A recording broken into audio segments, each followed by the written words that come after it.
Hey, respected viewers, I'm George from Ireland. Welcome back to my channel again. What is President Putin's strategy in Ukraine now? Because he gave a somewhat revealing and somewhat concealing oration to the Valday discussion club just yesterday, that being the 26th of October 2022, in which he lacerated the West. It's all the West's fault. Sorry, who invaded Ukraine? It was Russia. That Russia's committed these numerous atrocities in Ukraine, but it's all the West's fault.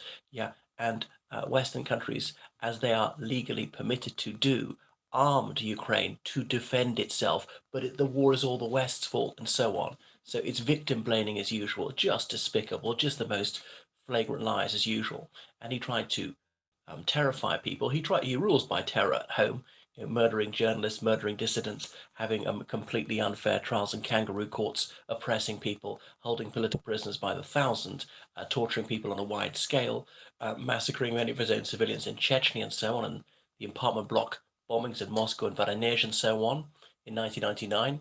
But anyway, he's trying to scare us by saying this is the most perilous decade since the Second World War, so that by allowing Ukraine to defend itself from his tyranny, from his numerous war crimes, that's how jeopardizing us. And I suppose it is jeopardizing Western countries as well, because there's obviously a small chance that Putin really would use nuclear weapons, and some of that radioactive waste would then be blown west. You'd have to wait to see which way the wind is going.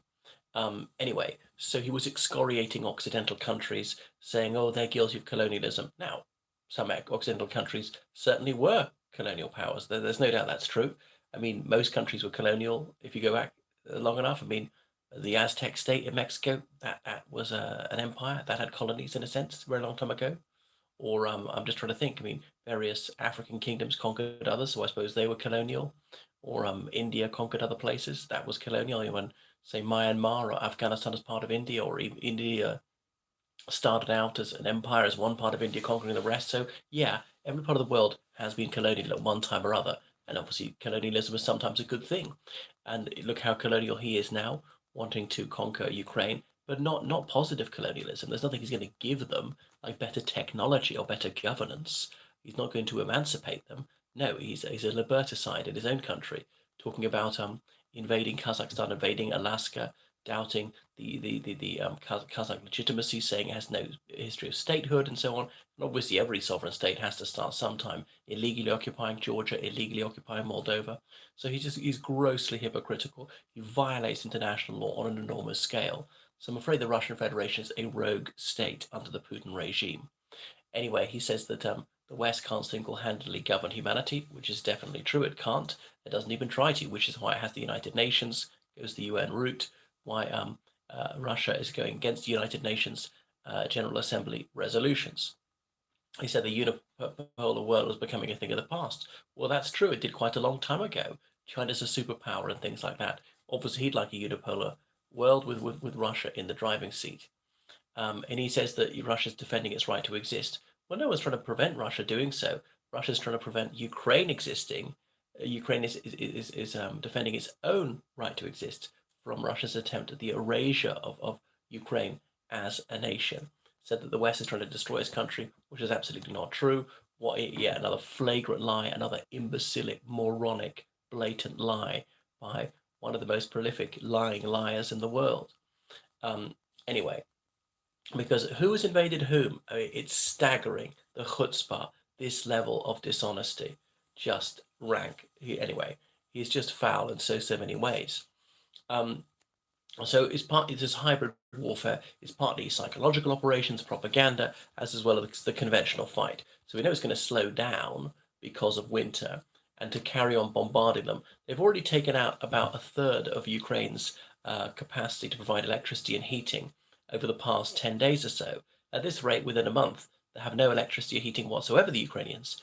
Now, they are meant to be connected to the European grid in 2023.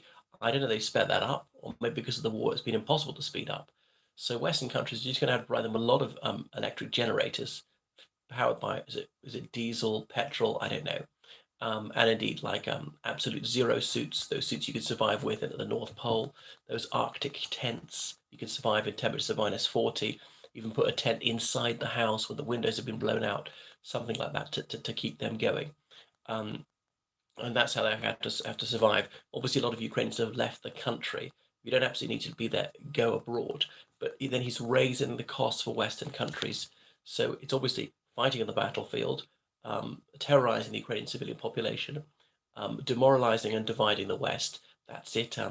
Raising the specter of nuclear warfare, sort of a five-pronged approach. Have I missed anything out? Thinking that in the winter he can regroup his forces, he can train them. These people they've conscripted, these people they're bringing out of prisons. Wagner Group is recruiting them. Some Central Asian guest workers being recruited.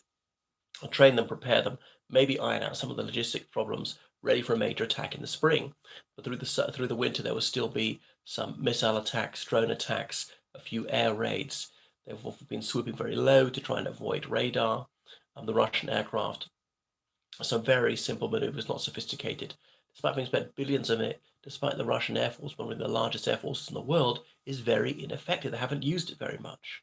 So he's trying to use some of these new draftees as cannon fodder because remember, a lot of the elite troops went in, the crack units like paratroopers, they suffered high casualties early in the war and they're difficult to replace. Um, People are highly motivated, very physically fit, very well trained, young soldiers, and there are not so many of them because otherwise they'd replace them with some like the likes of me, like a 10th rate soldier, who have got no training. Um, Anyway, so Putin was reiterating his lie about a dirty bomb, claiming that Ukraine is preparing a dirty bomb, despite providing no corroborating evidence whatsoever. So yet another bare-faced lie, and said that the International Atomic Energy Authority should inspect Ukrainian nuclear sites as soon as possible. The IAEA is, of course, a United Nations agency. Now, there would be no danger around nuclear sites in Ukraine if he hadn't invaded and he took over that one at Zaporizhia, was putting military assets there, firing from there on the basis that the Ukrainians wouldn't dare fight back for fear of accidentally hitting the nuclear power station and causing a disaster. Don't forget that in 1986, Ukraine suffered the Chernobyl catastrophe at the time of the Soviet Union, which impacted northern Ukraine, much of Belarus, and into western Russia. And Svetlana Tsikhanouskaya, the legitimate president of Belarus, she was one of those people who got to go abroad as a teenager to Ireland in the summer. This scheme to help people from the Chernobyl area avoid such contamination. It's better for their health. So President Putin said that Kiev is taking great efforts, is making painstaking efforts to conceal its dirty bomb. Such great efforts that nobody is aware of it. There's no evidence of it whatsoever. So if anybody's going to use a nuclear bomb, it's clearly Russia. They're preparing the script. They're getting excuse ready in advance to blame the victims as usual. They've tried this trick many, many times in Syria.